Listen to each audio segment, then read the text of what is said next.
पिछले लेक्चर में हमने वर्चुअलाइजेशंस के कुछ टूल्स और मैकेनिज्म देखे थे और उसमें हमने पहला क्या देखा था, hypervisor. Hypervisor is a first software which is used to virtualize any network, any hardware, operating system or any node। और हाइपरवाइजर के बारे में हमने ये भी पढ़ा था कि ये हाइपरवाइजर दो तरीके का होता है। पहला ये होता है टाइप 1 की जो सॉफ्टवेयर पे इंस्टॉल हो, और दूसरा ये है कि जिसको डायरेक्टली हार्डवेयर पे हम लोग लोड कर सकते हैं। इसी मैकेनिज्म में हाइपरवाइजर के साथ और एक आता है जेन हाइपरवाइजर। जेन हाइपरवाइजर। तो आज जो हम लोगों का टॉपिक है वो है जेन हाइपरवाइजर। सो हम पूरा डिटेल स्टडी करेंगे जेन हाइपरवाइजर के बारे में, और या फिर जेन आर्किटेक्चर के बारे में। इसको बोल सकते हैं जेन हाइपरवाइजर या Xen hypervisor architecture. So this one is the combined with hypervisor. So Xen hypervisor के बारे में देखते हैं। First point of about the Xen hypervisor is Zen is an open source software।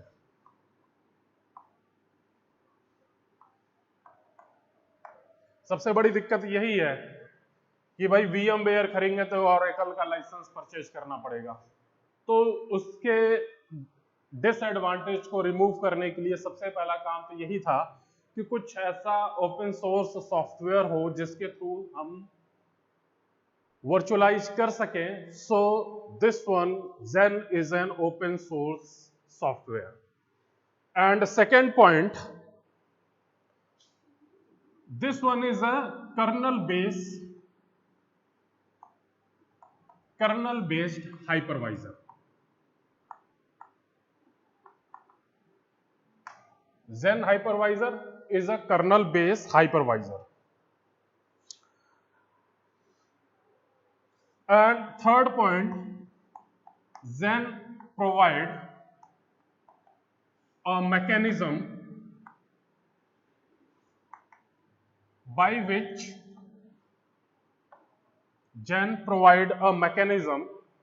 which OS directly can communicate, operating system directly can communicate with hardware।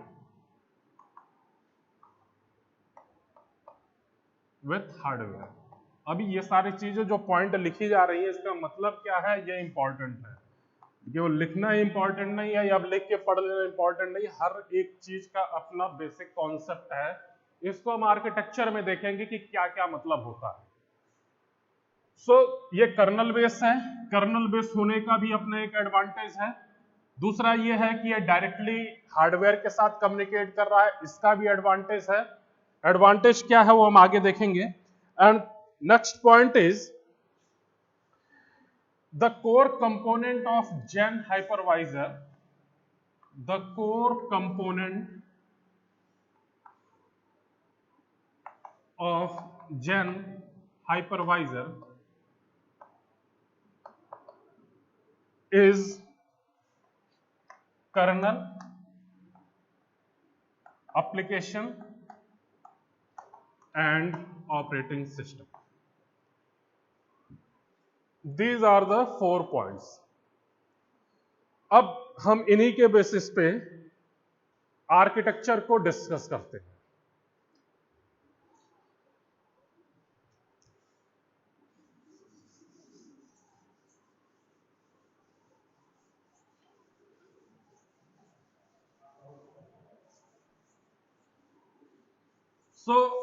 जैसा कि हम लोगों ने पढ़ा कि ये बेसिकली कर्नल बेस्ड है और ये हार्डवेयर से डायरेक्टली इंटरेक्ट करता है। तो सबसे पहले हमने एक हार्डवेयर डिवाइस लिया। जो भी हार्डवेयर अपने कंप्यूटर में नॉर्मली हम यूज करते हैं वही हार्डवेयर है, कोई हाई फाई हार्डवेयर नहीं है। और इस हार्डवेयर को हमने जेन हाइपरवाइजर के थ्रू क्या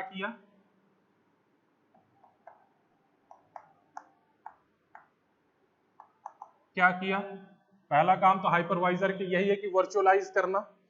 तो हार्डवेयर डिवाइस को वर्चुअलाइज करेगा लेकिन जब जेन अप्लाई कर दिया तो हार्डवेयर डिवाइस को वर्चुअलाइज करेगा with operating system, and with operating system का जो कर्नल होगा उससे एसोसिएट होगा. With this Zen hypervisor, we can virtualize hardware, and after virtualizing, we can make different virtual machine. After virtualization, we can make different virtual machine. Each machine have their own application. Each machine have their own application and their own operating system. This is a virtual machine. Again, this one is a virtual machine too.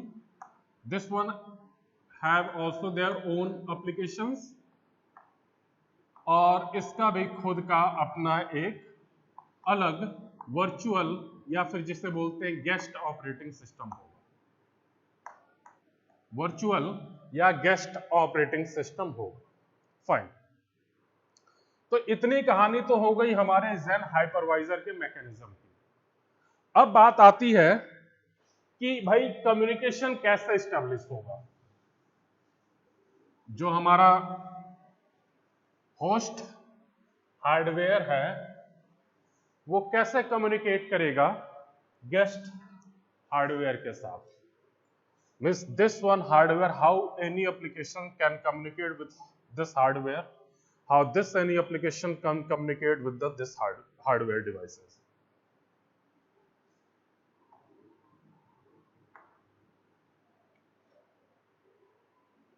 तो इसमें दो चीजें होती हैं. इस case में हमारे पास total दो चीजें होती हैं. पहला ये कि कुछ ऐसे डोमेन होते हैं जो डायरेक्टली कम्युनिकेट करते हैं हार्डवेयर के साथ, वो हमारे डोमेन कहलाते हैं zero domain. Which domain can directly communicate with operating system called domain zero, and which cannot communicate directly with the operating system called domain U.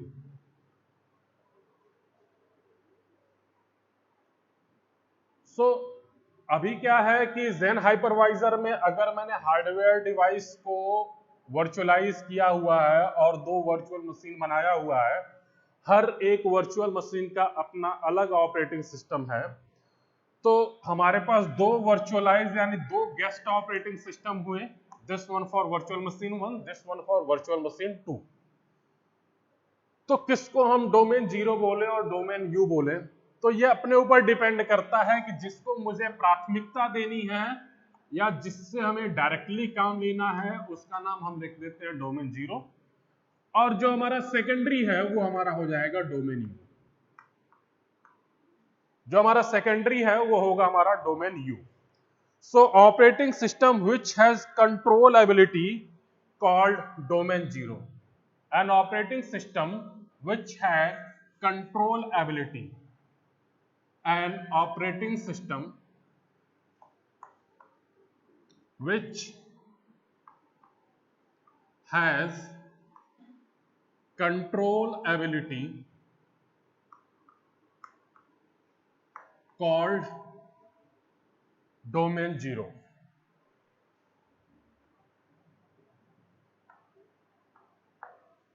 Means अगर मैंने वर्चुअल मशीन M1 को domain zero assign किया हुआ है तो इसका तात्पर्य यह है कि वर्चुअल मशीन 1 का operating system has the control ability over this hardware devices.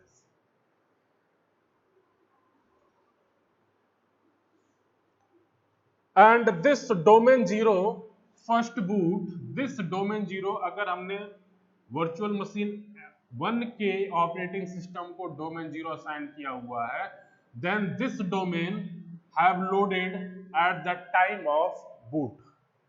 This domain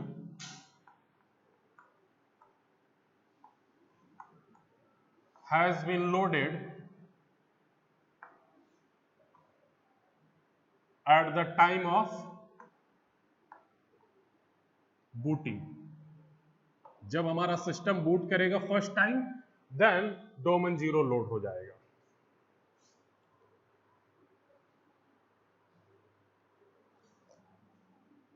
And this domain 0 can directly communicate with this hardware devices. So domain 0 is directly communicate with hardware devices.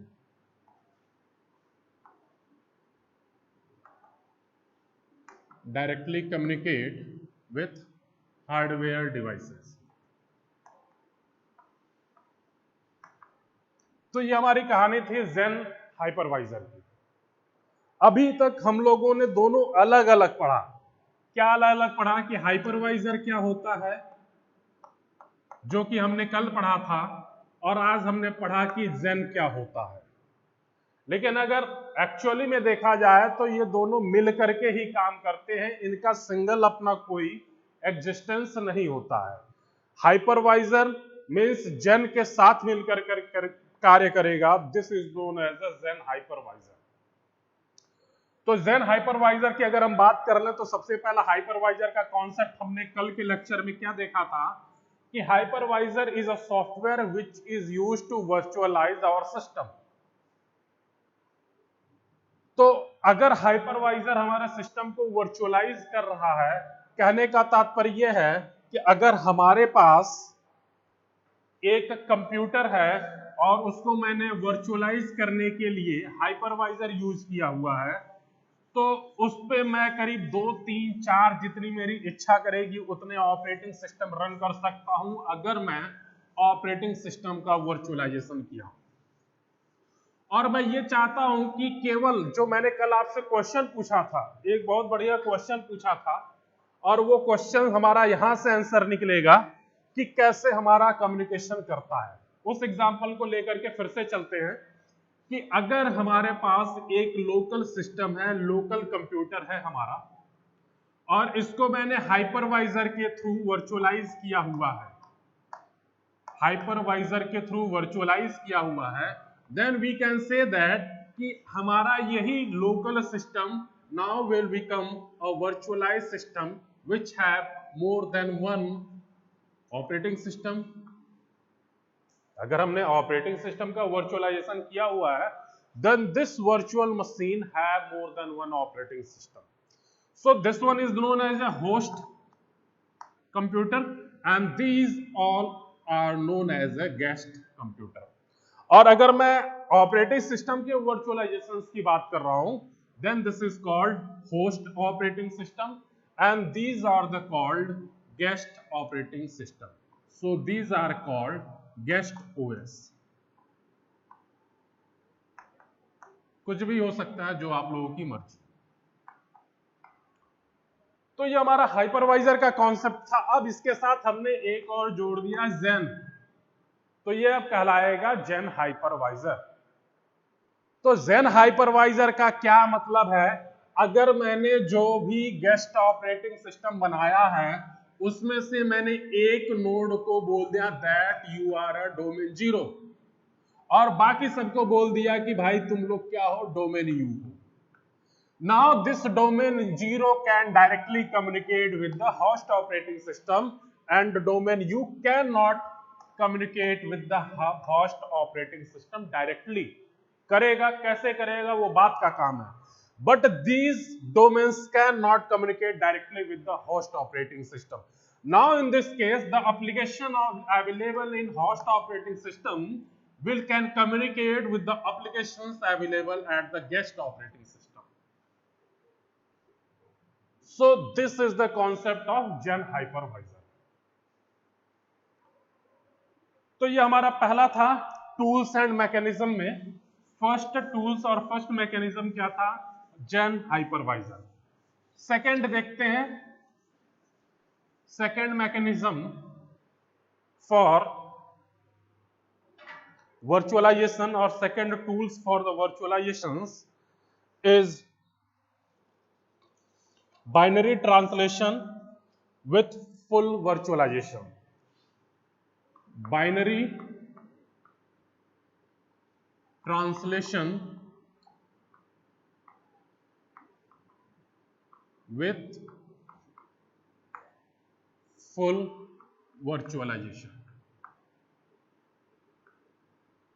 This one is the second concept for the virtualizations too. So binary translation with the full virtualization. कई सारे नाम जुड़े हुए हैं यहाँ पे. पहले तो ये समझना पड़ेगा वर्चुअलाइजेशन क्या होता है, जो आप लोग समझ चुके हैं. दूसरा ये समझना पड़ेगा कि भाई फुल वर्चुअलाइजेशन क्या होता है. जब फुल वर्चुअलाइजेशन समझ लेंगे उसके बाद आएंगे बाइनरी ट्रांसलेशन पे. तो सबसे पहले देखते हैं फुल वर्चुअलाइजेशन क्या है. वर्चुअलाइजेशन आप लोग सीख चुके, किसके थ्रू करते हैं ये भी सीख चुके, कौन सा एडवांस टॉपिक है ज़ेन हाइपरवाइजर वो भी सीख चुके. अब आते हैं what is full virtualization. Full virtualization क्या है? फुल वर्चुअलाइजेशन क्या है, इसके बारे में हम लोग सीखते हैं. सो depending on the implementation technology, depending on the implementation technology,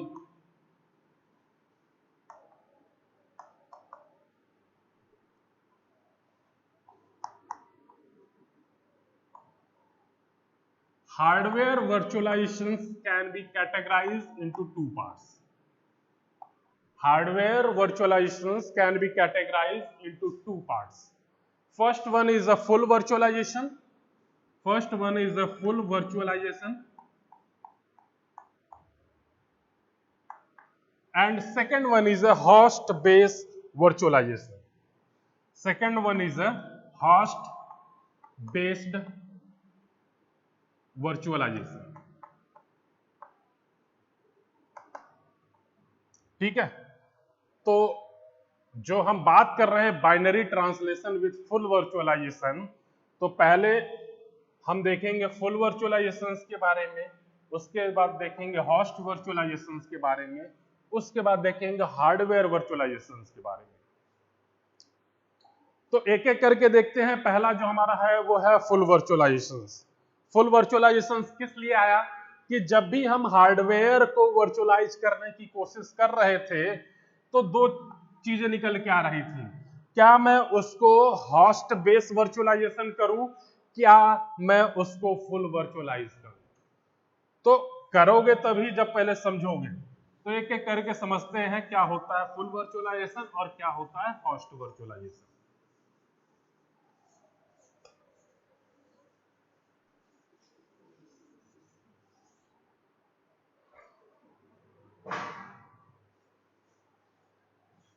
so full virtualization, इसमें कुछ पॉइंट नोट कर लीजिए फुल वर्चुअलाइजेशन का. पहले ये है कि full virtualization do not need modify host operating system. It does not need virtualize host operating system. does not need virtualized host operating system. And second point, non-critical instructions can direct communicate with the hardware, can direct communicate with hardware. So ये दो point आप लोग note कर लीजिए कि full virtualization में क्या होता है. Full virtualization does not need modify host operating system. Does not need modify host operating system. And second point, non critical instructions can direct communicate with the hardware. These are the two points. अब आते हैं कि कैसे कहेंगे कि भाई ये हमारा फुल वर्चुअलाइजेशन कॉन्सेप्ट हो रहा है या नहीं हो रहा है.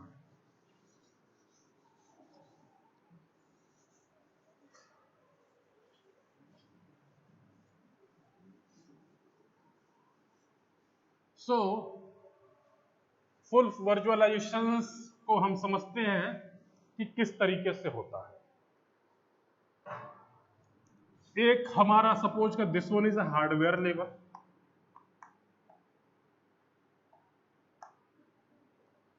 हार्डवेयर के बाद एक हमारा गेस्ट ऑपरेटिंग सिस्टम है, this one also a guest operating system.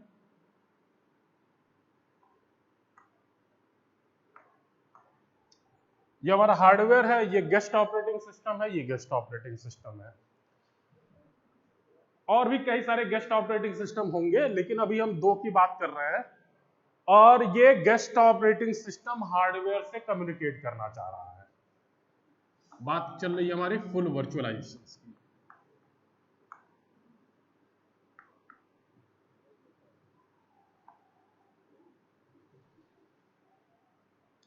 तो हार्डवेयर, ये guest operating system, guest operating system.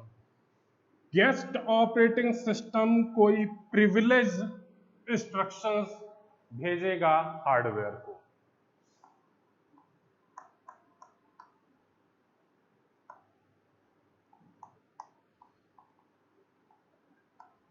कोई प्रिविलेज्ड इंस्ट्रक्शंस भेजेगा हार्डवेयर को, और ये हार्डवेयर क्या करेगा, अब इस कहानी को समझते हैं। देखिए, फुल वर्चुअलाइजेशन में क्या होता है कि इसको पता होता है कि केवल मैं ही इकलौता ऐसा बंदा हूं जो कम्युनिकेट कर रहा हूं हार्डवेयर को। इसको लगेगा कि मैं इकलौता बंदा हूं जो कम्युनिकेट कर रहा हूं हार्डवेयर को, और हार्डवेयर सबको गुमराह करता रहता है। ये नहीं बताता कि भाई हमारे साथ 2 लोग एसोसिएट है, 3 लोग और एसोसिएट है, या हमारे पास टोटल 5 गेस्ट ऑपरेटिंग सिस्टम है। ऐसा कुछ नहीं करता है, जो नॉर्मल वर्चुअलाइजेशन का कॉन्सेप्ट है। फुल वर्चुअलाइजेशन में क्या कहेगा कि गेस्ट ऑपरेटिंग सिस्टम समझेगा कि ये केवल इकलौता मेरे लिए ही है, ये भी समझेगा कि ये इकलौता मेरे लिए ही है। ये सबसे बड़ी दिक्कत होती है। और ऐसा क्यों करता है, इसके पीछे भी कहानी है।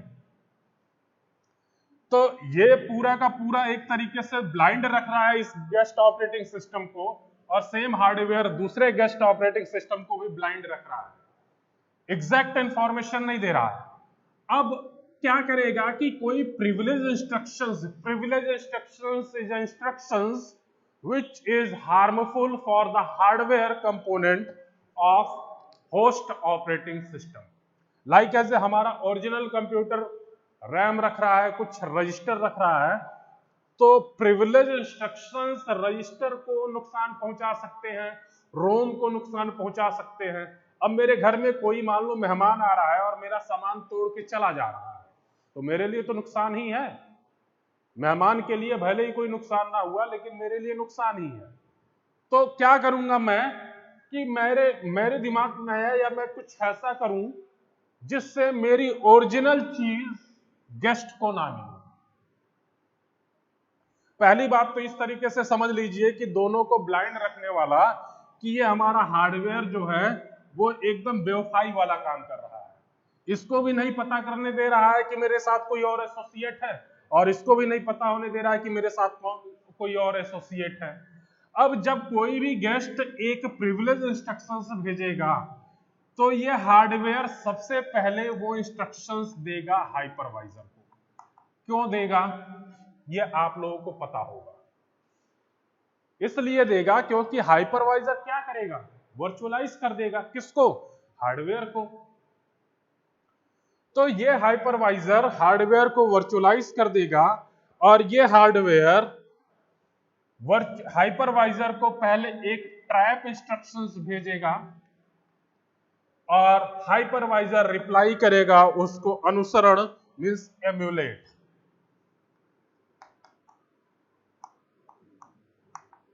एम्युलेट मींस अनुकरण करना। तो जो हाइपरवाइजर भेजेगा वही ओरिजिनल हार्डवेयर अनुकरण करेगा। तो हार्डवेयर एक जाल फेंकेगा हाइपरवाइजर को फंसाने के लिए, और हाइपरवाइजर जब फंस गया तो उसी के अनुसार अनुकरण करने लगेगा हार्डवेयर। हिंदी में कहानी ये है। लेकिन आप ऐसे थोड़ी ना बोलेंगे कि जाल फेंकेगा और अनुसरण करेगा। इसका कॉन्सेप्ट ये है कि अगर गेस्ट ऑपरेटिंग सिस्टम कोई भी इंस्ट्रक्शंस भेज रहा है, प्रिविलेज की मैं बात नहीं कर रहा हूं अभी, कोई भी इंस्ट्रक्शंस भेज रहा है, तो अगर मान लीजिए कि एक नॉर्मल इंस्ट्रक्शंस भी गेस्ट ऑपरेटिंग सिस्टम हमारे होस्ट हार्डवेयर को भेजा, तो ये होस्ट हार्डवेयर सबसे पहले सेम इंस्ट्रक्शंस किसको देगा? हाइपरवाइजर को। अब हाइपरवाइजर क्या करेगा? रिप्लाई करेगा गेस्ट ऑपरेटिंग सिस्टम को। ये नॉर्मल कहानी हो गई हमारे नॉर्मल इंस्ट्रक्शंस की। अब आते हैं प्रिविलेज इंस्ट्रक्शंस पे। तो अगर कोई इंस्ट्रक्शंस प्रिविलेज इंस्ट्रक्शंस है तो हमें ये बात पता है कि वो इंस्ट्रक्शंस हमारे लिए नुकसानदायक है, हमें नुकसान पहुंचा सकता है। तो हमने क्या किया? अपने आप को वर्चुअलाइज कर लिया। अब मैंने अपने आप को वर्चुअलाइज कर लिया, तो जब वर्चुअलाइज किया with the help of hypervisor, तो ये प्रिविलेज इंस्ट्रक्शंस मेरे पास ना आकर के किसके पास जाएगा? हाइपरवाइजर के पास जाएगा। जो भी नुकसान करना हो मेरे वर्चुअल में करो, मेरे रियल सामान में मत करो, वर्चुअल वाले हार्डवेयर में करो, उससे मेरा कोई नुकसान होने वाला नहीं है। तो जो भी यहां पे नुकसान होगा प्रिविलेज इंस्ट्रक्शंस के थ्रू, वो हाइपरवाइजर को होगा, और हाइपरवाइजर जो भी इंस्ट्रक्शंस होगा उसका रिप्लाई गेस्ट ऑपरेटिंग सिस्टम को भेजेगा।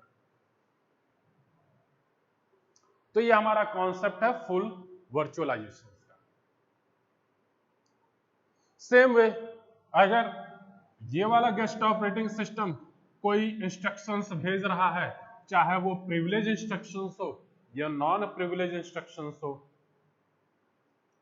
देखिए, पहला पॉइंट हमने यही लिखा था कि नॉन क्रिटिकल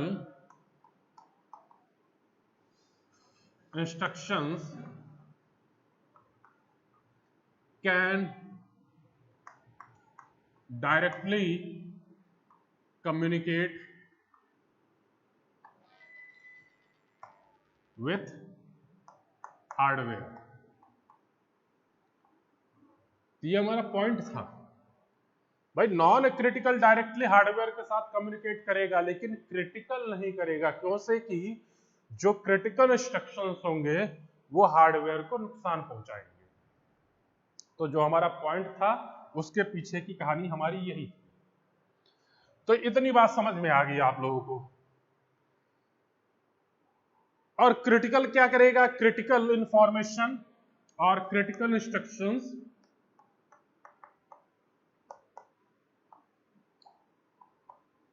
कहां पे जाएगा? वीएमएम के पास। VMM means virtual machine monitor.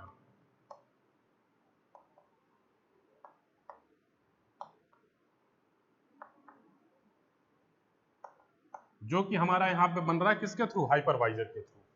तो क्रिटिकल इंस्ट्रक्शंस कहां पे जाएगा? वीएमएम के पास, और वीएमएम आगे की कहानी बताएगा जो हमने आप लोगों को बता दिया। अब आगे की कहानी देखते हैं। इतनी बात आप लोगों को समझ में आ गई। अब इसके आगे की कहानी देखते हैं।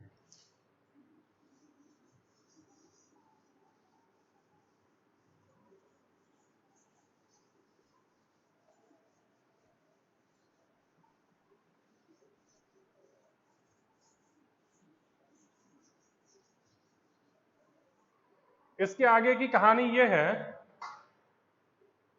अगर हमारे पास यह होस्ट कंप्यूटर सिस्टम है,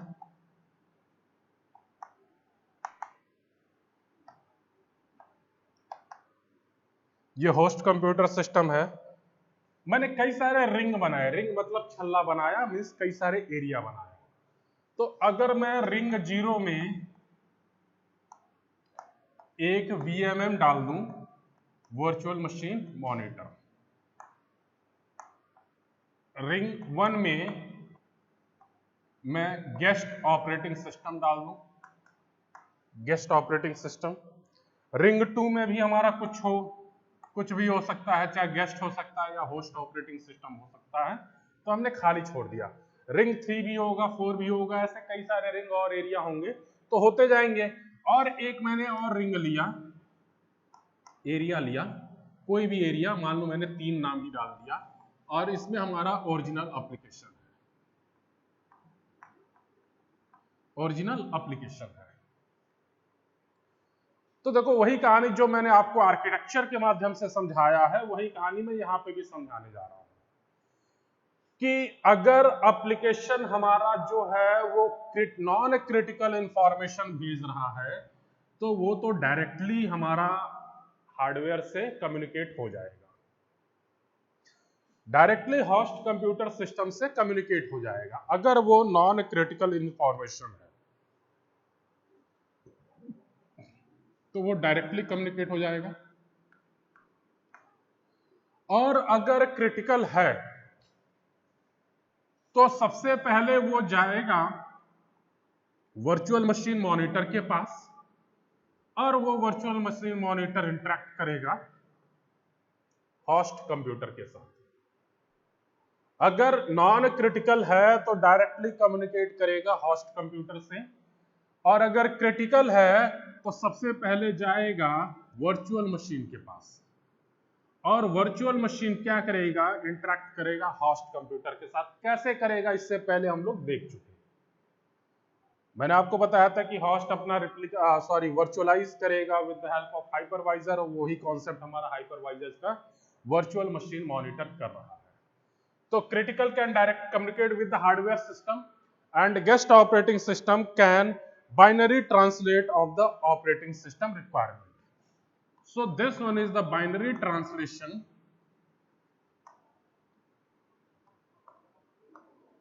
of operating system requirement. अब बाइनरी ट्रांसलेशन क्या होता है उस पे आते हैं। आप लोगों ने डा में पढ़ा होगा, डेटा स्ट्रक्चर में पढ़ा होगा बाइनरी क्या होता है, तो वही सेम कॉन्सेप्ट हमारा यहाँ पे भी है। अगर हम ट्री स्ट्रक्चर में बात करें तो every node has a binary tree. क्या होता है, हर एक नोड के 2 चाइल्ड, तो ये हमारा बाइनरी ट्री है। और अगर मैं इसी में कहूं कि ये सपोज करिए कि हमारा गेस्ट ऑपरेटिंग सिस्टम था, ये हमारा गेस्ट ऑपरेटिंग सिस्टम है, ये हमारा वीएमएम है, और ये हमारा होस्ट कंप्यूटर है। So then guest operating system can communicate with the VMM, and this VMM can communicate with the host computer. So this one is the binary translation of operating system request. So this one is a request, this one is the direct request, and the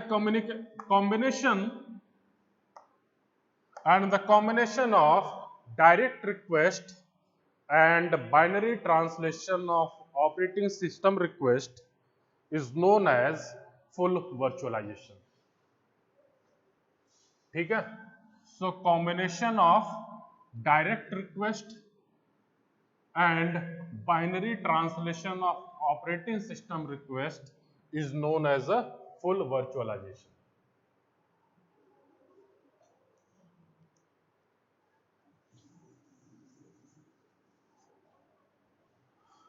The combination of direct request and binary translation of operating system request is known as full virtualization. So this one is the definition of full virtualization. जो इतना सारा हमने पढ़ा बस इसी point के लिए पढ़ा कि फुल वर्चुअलाइजेशन क्या होता है। आई थिंक सबको क्लियर हो गया होगा ये। तो binary translation with full virtualization में पहला तो यही डिवाइडेशन था कि पहला तो फुल वर्चुअलाइजेशन हो, और दूसरा था कि होस्ट बेस्ड वर्चुअलाइजेशन। तो अगला टॉपिक हम देखेंगे होस्ट बेस्ड वर्चुअलाइजेशन का।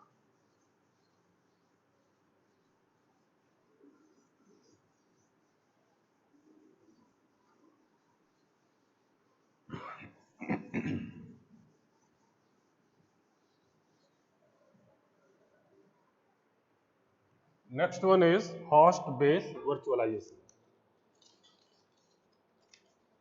अच्छा, ये हमारा जो होस्ट बेस्ड वर्चुअलाइजेशन से पहले एक अभी जो हम फुल वर्चुअलाइजेशन देख रहे थे, उसी के साथ एक और दूसरा चीज है, that is called para virtualization. छोटा भाई है या बड़ा भाई है, कुछ भी मान लो, पैरा वर्चुअलाइजेशन। तो पहले पैरा वर्चुअलाइजेशन देख लेते हैं, इसी के साथ वो भी खत्म कर लेते हैं, उसके बाद आएंगे होस्ट बेस्ड वर्चुअलाइजेशन के बारे में। तो पैरा वर्चुअलाइजेशन कहता है कि अगर हमारे पास एक हार्डवेयर है, this one is a shared physical resource,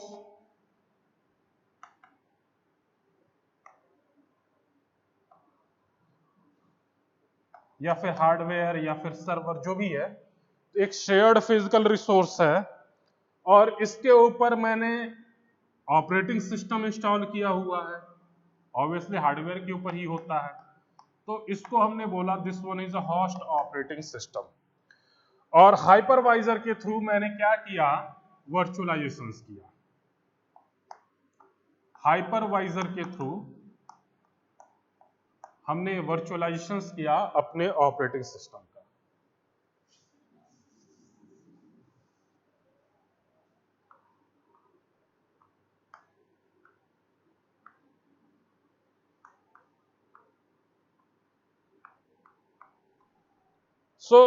अगर हमारे पास वर्चुअलाइजेशन करने के बाद क्या हुआ, ये हमारा गेस्ट ऑपरेटिंग सिस्टम,